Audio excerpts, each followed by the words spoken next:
जीव का स्वभाव है प्रेम करना, वो प्रेम किए बिना नहीं रह सकता। जो इस बात को नहीं समझ पाता वो प्रेम कर बैठता है शरीर से, शरीर के संबंधी भोगों से, शरीर संबंधियों से। इसलिए विवेकवान अपने प्रेम की धारा प्रेम में प्रभु की तरफ जोड़ता है, और अविवेकी प्रेम की धारा जगत की तरफ जोड़ देता है, जो दुर्गति को प्राप्त होता है। ज्ञानी अपने प्रेम को वैराग्य की बाढ़ में समेटकर स्वरूप में स्थित कर देता है, आत्मरति। भक्त अपने प्रेम को वैराग्य की बाढ़ में समेटकर चरणों में समर्पित कर देता है प्रभु के, तो कृष्ण रति, प्रिया रति। और संसारी अपने प्रेम को फैला देता है स्त्री, पुत्र, परिवार, घर, मकान, धन, संपत्ति, जहां काम रूपी शत्रु उसका सर्वनाश कर देता है। इसलिए अपने प्रेम को यदि भक्त हो तो केवल प्रभु के चरणों में, और ज्ञानी हो तो अपने स्वरूप में। अज्ञान का नाश करके अपने प्रेम को सार्थक जगह में लगा दो, नहीं तो यही जो प्रेम तुम्हें महासुख प्रदान करने वाला है, जब जगत में लगा दोगे तो दुख प्रदान करने वाला, तुम्हारी दुर्गति का कारण बन जाएगा। इसलिए देखो तुम्हारा प्रेम कहां लग चुका है। यदि शरीर में है, संसार में, तो हटाओ इसको, इस प्रेम बंधन को काटो, फाड़ो इस अज्ञान के पर्दे को, और देखो झांकी प्रिया प्रीतम की। मान लीजिए बिल्कुल ऐसा ही है, जो प्रेम को परमात्मा की तरफ मोड़ देता है, उसके हृदय में आग लग जाती है। कैसे दर्शन हो, कैसे दर्शन हो। वो भवबंधन से छूटने के लिए व्याकुल हो जाता है। कंचन, कामिनी, कीर्ति, कोई उसके मार्ग में बाधा नहीं डाल सकती। जो भवबंधन से मुक्त होने के लिए व्याकुल हो गया है, उसे अब कोई भगवान से दूर नहीं रख सकता। जिसका रूप शास्त्रों में बहुत थोड़े शब्दों में संकेत किया गया है, वो जब सामने होता है तो उपासक को जो सुख मिलता है, अनंत जन्मों से बिछड़ा हुआ अपने प्यारे से जो मिलने में सुख मिला, वो कहीं त्रिभुवन में नहीं, जैसे केवट जी को मिला। अब कछुनाथ न चाहिए, पूर्ण हो गया प्रभु। जिसे गोस्वामी तुलसीदास जी के पायो परम विश्राम, राम समान प्रभु नाही कहूं। आज मैं परम विश्राम प्राप्त कर लिया। बोले किससे? बोले जाकी कृपा लवलेश ते मतिमंद तुलसीदास हो। पायो परम विश्राम, राम समान प्रभु नाही। जैसे आज भगवान श्री रघुनाथ जी का प्रादुर्भाव अवध में मनाया जाता है, तो ऐसे ही सबके हृदय में भगवान है।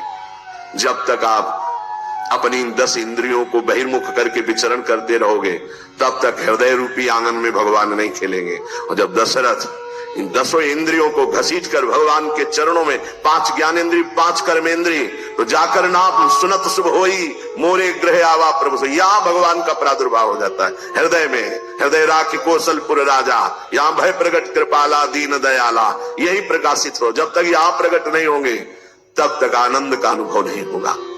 उपासक, जैसी तुम्हारी मनोस्थिति वैसी तुम्हें ये सृष्टि दिखाई देगी। अगर तुम्हारा मन भगवदाकार है तो सब भगवान दिखाई देंगे, तुम्हारा मन कामी है तो सब कामी दिखाई देंगे। एमिन मन तेमिन भगवान, जैसा तुम्हारा मन वैसे ही तुम्हें भगवान का अनुभव। इसलिए अपनी भावना को सुधारो। भक्ति का फल है भाव शुद्ध हो जाना। निद्रा, तंद्रा, आलस्य, विक्षेप, संशय, ये जिसके जीवन में अधिकायत है, उसका सर्वनाश निश्चित हो जाता है साधना का। नींद पर काबू पाओ, निद्रा के अधीन मत हो। ये बहुत बड़ी शत्रु है, ये भजन का नाश करने वाली है। इसको मत ये सोचो कि अभी तो नई अवस्था है, नहीं, इसी अवस्था में इसको काबू पालो। यौवन अवस्था में निद्रा को शासन में ले ले। ए विजयी, विजयी, ये अभ्यास विजयी कर देता है। निद्रा, तंद्रा, ना नींद है ना जागृत अवस्था है, वो बेशुद्ध अवस्था सी रहती है। आलस्य, किसी भी सत्कार्य के लिए अंदर उत्साह न रहना। विक्षेप, बार बार भोगों का आकर्षण होना। संशय, ये बातें बिल्कुल साधक के जीवन में नहीं होनी। पक्की बात समझ लो, भगवान को प्राप्त करना कठिन नहीं है, संसार का राग त्यागना कठिन है। और वो सत्संग शुरू है, भगवान ने सत्संग दे दिया है, ये रोज काट रहा है तुम्हारे संसार राग को, पक्का मानना। निद्रा, तंद्रा, आलस्य, विक्षेप, संशय, ये जीवन में साधक के नहीं होने चाहिए। श्रद्धा, भक्ति, नम्रता, उत्साह, धैर्य, थोड़ा भोजन और पवित्र आचरण, पवित्र वस्त्र, पवित्र आसन। कल एक उपासक प्रश्न कर रहे थे कि आसनों का भगवत प्राप्ति में कितना योग है। बहुत ज्यादा योग है। पर सिद्धासन और पद्मासन में बैठने की वो भूल न करे जिसका ब्रह्मचर्य ठीक नहीं है। भूल न करे, नहीं शरीर पीड़ा और रोग से ग्रसित हो जाएगा। ये वायु को संशोधित करके, चर्बी को भस्म करके, शरीर को शांत करके और मन को एकाग्र करके, प्राणों को सूक्ष्म करके भगवत प्राप्ति कराने में बहुत ही सहयोगी आसन है पद्मासन और सिद्धासन। लेकिन उसके पहले ब्रह्मचर्य, ब्रह्मचर्य का नियम नहीं तो इन आसनों पर बैठने की भूल न करें। गृहस्थ सुखासन पर बैठे पलथी अलथी पलथी मार करके ऐसे आराम से सुखासन पर अभ्यास करे 30 मिनट, 40 मिनट, 48 मिनट शांत भाव से मंत्राकार वृत्ति करने का, ये सब सही है। लेकिन 1.5 घंटे, 2 घंटे, 2.5 घंटे, 3 घंटे सिद्धासन और पद्मासन में गृहस्थ धर्म में जो ब्रह्मचर्य का ठीक पालन नहीं करते उन्हें, और विरक्त धर्म में ही इस आसनों का विशेष प्रभाव पड़ता है। तो अगर गृहस्थी में ब्रह्मचर्य का पालन कर रहा है तो बैठ सकता है। योग कोई ऐसी चीज नहीं है कि जो चाहे जैसे चाहे ऐसे मनमानी आचरण नहीं, गुरु के समीप, नहीं तो शरीर रोग से ग्रसित होने की संभावना रहती है। प्राणवायु बिगड़ जाए तो कई प्रकार के रोग उत्पन्न हो जाते हैं। उपासक को चाहिए कि आसनों का अवश्य अभ्यास करे, इससे ऊर्ध्वरेता होने में बहुत सहयोग होता है आसनों से, ब्रह्मचर्य का। जैसे आप शांत ऐसे बैठे हैं पद्मासन या सिद्धासन से, अब आपके अंदर वायु बिगड़ेगी, भीषण दर्द शुरू होगा, जांघों में दर्द शुरू होगा, शरीर में विशेष हरकत पैदा होगी, विशेष बिजली दौड़ेगी, एक शक्ति, शांत, मंत्र में पूरी वृद्धि। अब वो बिजली जो पावर पैदा हो रही वो आपकी सुषुम्ना नाड़ी को, जो सीधे 90 अंश के कोण में साधन में बैठा जाता है, सीधे मेरुदंड, सीधे सीधे ऐसे, यहां से नापा जाए तो सीधे ऐसे 90 अंश का, वो ऐसे नहीं होना चाहिए। जितने मिनट, 1.25 घंटा, 1.5 घंटा, 2 घंटा सीधे ऐसे। आज्ञा चक्र पर दृष्टि हो आंतरिक या नासाग्र दृष्टि हो, और उसमें बार बार मंत्र लिखा जा रहा हो, चूक नहीं होनी चाहिए। मंत्र की चूक नहीं, बहुत जल्दी लाभ में प्राप्त होता है, पर इसके लिए पूर्ण ब्रह्मचर्य की आवश्यकता है। जरा भी चूक नहीं, जैसा कह रहे वैसा प्राण सूक्ष्म होने लगेंगे, मन एकाग्र होने लगेगा, शरीर शांत होने लगेगा, चंचलता रहित।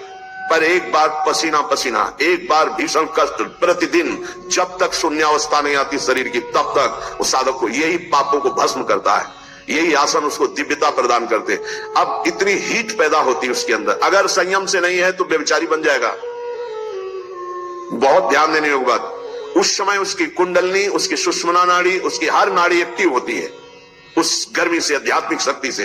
अगर वो व्यभिचार की जरा भी गलती करेगा तो कुंडलनी की अधोगति हो जाएगी, अधोगति नीचे की तरफ, कोई भारी व्यभिचारी बन जाएगा। ये ऊर्ध्वगामी जीव ही सुषुम्ना मार्ग संचारी, सुषुम्ना मार्ग से संचरण हुआ, आज जीवन के लिए काम रूपी वेदना से मुक्त हो जाएगा। जीव ही ऊर्ध्वरेता ब्रह्मचारी हुआ, संकल्प ही खत्म काम का, नष्ट हो जाएगा। एक ऐसी परमानंदमय स्थिति योगी की, वही सब बिना कुछ किए ये स्वाभाविक हो जाएगा यदि नाम जब श्वास प्रश्वास से किया जाए।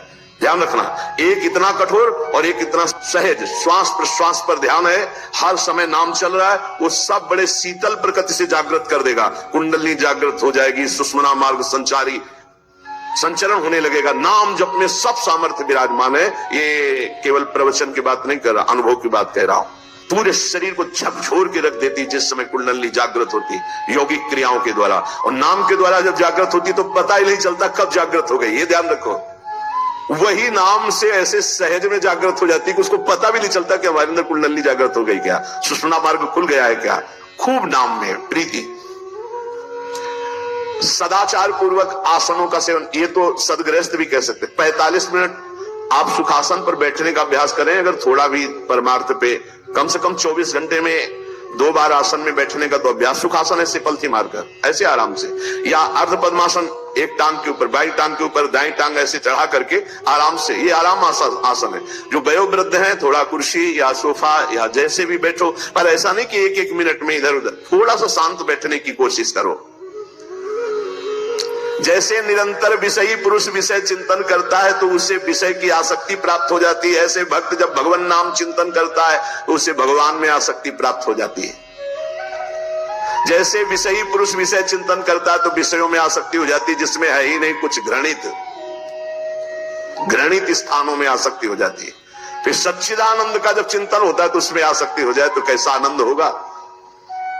भगवान मेरे समीप हैं, अनुभव हो रहा है। भगवान मेरे को ऐसे हजार हाथों से ऐसे घेरे हुए हैं, भगवान निश्चय मेरे को स्वीकार कर चुके हैं। ऐसा 3 बातें उपासक को अनुभव होने लगती है, जिसकी शरणागति पुष्ट हो गई है। भगवान मेरे समीप हैं, देखो महापुरुषों के वचन, भगवान सहस्त्रों हाथों से मुझे घेरे हुए हैं, भगवान मुझे स्वीकार कर चुके हैं। ये 3 बातें शरणागत के अंदर आ जाती हैं। देखो आपको अनुभव होता है भगवान मेरे समीप है। अगर नहीं हो रहा तो अभी आपका कोई है, इसीलिए नहीं हो रहा। ये मुझे श्री राधा बाबा कहते हैं हमारे श्री कृष्ण में एक स्वभाव ऐसा है, वो दूसरिया पसंद नहीं करते। वो जिसको स्वीकार करते हैं उससे अनन्यता की चाह रखते हैं।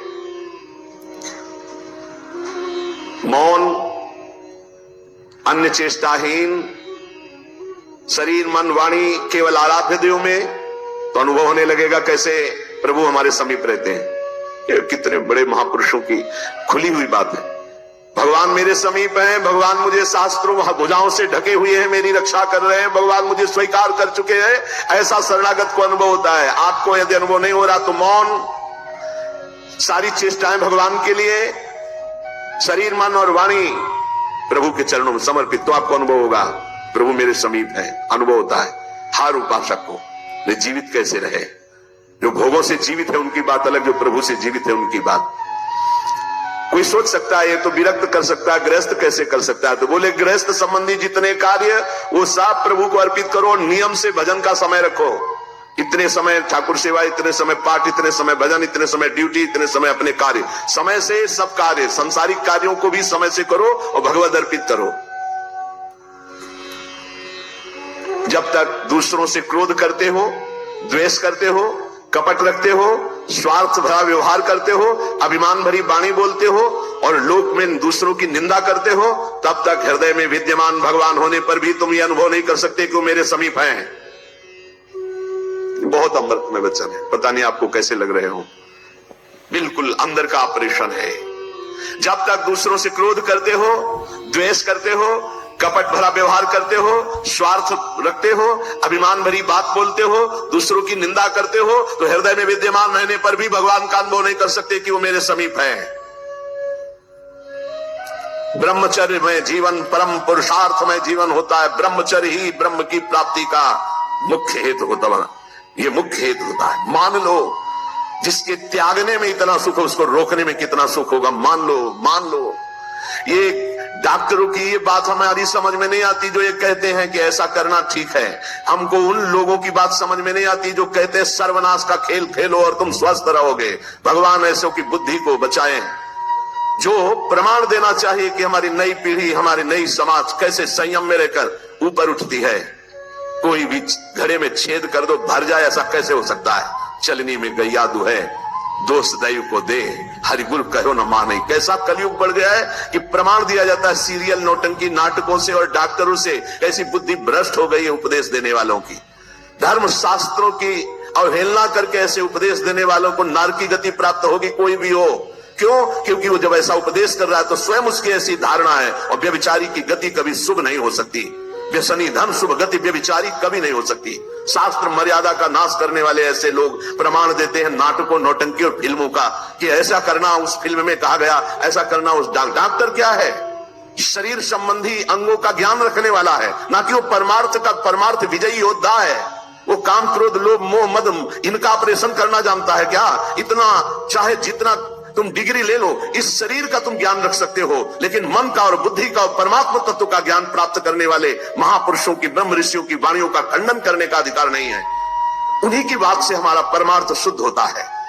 शरीर में जितनी पावर शक्तियां हैं, वो सबका अंतिम रूप वीर है। सबका अंतिम रूप, सप्तम धातु का अंतिम रूप बनता है जाकर वीर। और उस पावर का नाश करने वाला कभी स्वस्थ रह सकता है? कैसी बुद्धि है, कैसा उपदेश है? यहां कह रहे हैं कि परमार्थ की शुरुआत ही ब्रह्मचर्य से होती है। इसलिए चाहे गृहस्थ हो चाहे विरक्त, गृहस्थ तो संयम से संतानोत्पत्ति के लिए भगवत प्रणाम करके, भगवत आराधना करके, दिशाओं को नमस्कार करके, तिथि और समय की योग्यता देख करके संतानोत्पत्ति के लिए भगवत पूजा भाव रखकर वो संयोग किया जाता है, सहवास किया जाता है और भगवान की प्राप्ति के मार्ग में चलने के लिए इसका संचय किया जाता है। ब्रह्मचर्य परम जीवन, परम पुरुषार्थ ब्रह्ममय है। 10,000 वर्ष तक ब्रह्मचर्य रह करके कश्यप जी ने जब संतानोत्पत्ति का संकल्प किया तो विनता जी से भगवान गरुण जी का प्रादुर्भाव हुआ। भगवान अरुण जी का, जो सूर्य के सारथी और जो हरि के वाहन गरुण जी, अरुण जी। फिर 1000 वर्ष तक रहकर भगवान वासुकी, भगवान शेष, अनंत फणधारी, इनका जब जब वो सहवास करते तो हजारों वर्ष ब्रह्मचर्य रह के तो बलिष्ठ देवता, बलिष्ठ दैत्य सब उन्हीं से प्रकाशित हुए, कश्यप जी से। ब्रह्मचर्य पूर्वक जीवन कई वर्ष व्यतीत करके नाम जप करते हुए फिर संतान, तो चाहे बालिका हो चाहे बालक, वो जगत मंगल करने वाला हो, पशुओं जैसे आचरण से नहीं। ब्रह्मचर्य जिसका ठीक है वही, चाहे गृहस्थ हो चाहे विरक्त, वही परमार्थ पर विजयी हुआ है आज तक। सद्भाषण, सद्विचार, सद्भावना, न्याय निष्ठा, आडंबर पाखंड का त्याग, वही जाकर के धर्मात्मा महात्मा बनता है। इसलिए भक्त को चाहिए कि ब्रह्मचर्य पर विशेष ध्यान दे और रात्रि के सोने के समय ज्यादा सावधान रहे। उस समय वेदना काम की जरूर जागृत होती है, उस समय जरूर ध्यानस्थ रहे, कीर्तन परायण रहे, नाम जप करते हुए शयन करे और शेष भाग रात्रि का भजन में व्यतीत करे। मध्य भाग शयन के लिए, शेष भाग प्रारंभ भजन और उठने के समय भजन। अब आप लोगों की तो दिनचर्या ऐसा है कि अर्धरात्रि से शुरू हो जाती है, शेष भाग आने ही नहीं पर। ये जो ब्रह्म मुहूर्त समय कहा जा रहा है, इस समय तो सत्संग हो रहा है आपका। कितना सौभाग्य है कि आप उठना चाहो या ना उठना चाहो, आपकी दिनचर्या ऐसी कि आपको अगर 2:30-3 बजे नहीं उठोगे तो आप अपनी दिनचर्या नहीं कर पाओगे। कितना सौभाग्य कि श्री जी ने ऐसे हमको विवश करके साधन में लगा दिया है। विवश ना चाहे तो भी उपस्थित होना पड़ेगा। जो जबान का खूब लोभी है, भोजन का स्वाद लेने वाला, वो तमोगुणी स्वभाव का हो जाता है। वो कभी जनेंद्रिय पर विजय प्राप्त नहीं कर सकता, कभी ब्रह्मचारी नहीं हो सकता। लेकिन ये बात जितेंद्रीय महापुरुषों में परीक्षा नहीं की जा सकती। संध्या के समय भोजन करने से भजन में अरुचि पैदा हो जाती है, इसलिए संध्या के समय कभी भोजन न करें। भोजन के समय नाम जप जरूर करें, क्योंकि एक एक कवल में जितना बार नाम जप करोगे शरीर में रस जाएगा, वो रस आपको भजन में बढ़ाएगा। टीवी चला के भोजन न पावे, क्योंकि टीवी का दृश्य देख के चिंतन करते हुए भोजन पाओगे तो टीवी में चल रहा है वही तुम्हारे चिंतन में चलेगा, तुम्हें परमार्थ से रहित कर देगा। अगर बहुते कुछ देखने सुनने की आदत है तो उस समय संतों के पावन चरित्रों की चर्चा सुनो, कोई कथा चलाओ, कथा सुनते हुए भोजन पाओ। अगर एकाग्रता पूर्वक भजन करने की रुचि नहीं जागृत हुई तो सत्संग सुनो, संतों के चरित्र सुनो, बड़ा प्रभाव पड़ता है। संतों की छवियां सामने रखनी चाहिए जहां भोजन पाने का हो, कुछ सदुपदेश सामने रखने चाहिए। अपने यहां तो बड़ा मंगलमय राधा राधा ऐसा नाम चलता रहता है। एक दिन सबके बीच में पाया, बड़ा सुख मिला कि नाम चलता रहता है, आप लोगों के कान में नाम गूंज रहा है। भोजन के पहले हाथ और पैर अच्छे से धो लेना चाहिए। लांग बूट पहन करके भोजन पाते हैं तो पैर क्या धोएंगे। होटल में गए ऐसे जूता पहने ऐसे, अरे पवित्रता जितना रखोगे उतनी बुद्धि शुद्ध होगी। अब तुम खड़े हो बॉर्डर पे, वो बात अलग है सैनिक रूप में, लेकिन सब सैनिक है थोड़ी। भोजन पहले कैसे पाते थे हम आपको कैसे बताएं, आप हंसोगे गांव की बात सुन करके। जब भोजन पाने जाते थे तो ऊपर के वस्त्र उतार दिए जाते थे। जो पुराने जन गांव के भले जानते हो, आज के आधुनिक क्या जानेंगे। नीचे धोती कांच, पैर हाथ धो के कुल्ला करके, पाटा लकड़ी का उसको धो करके, नीचे ऐसे चौका लगा हुआ है, फिर आते थे। स्टील के पात्र प्रयोग नहीं हो सकते रसोई में या कहीं भी नहीं, कांसे के फूल के ऐसे पात्र होते। जब प्रसाद ऐसे भोग सामने आता तो फिर थोड़ा सा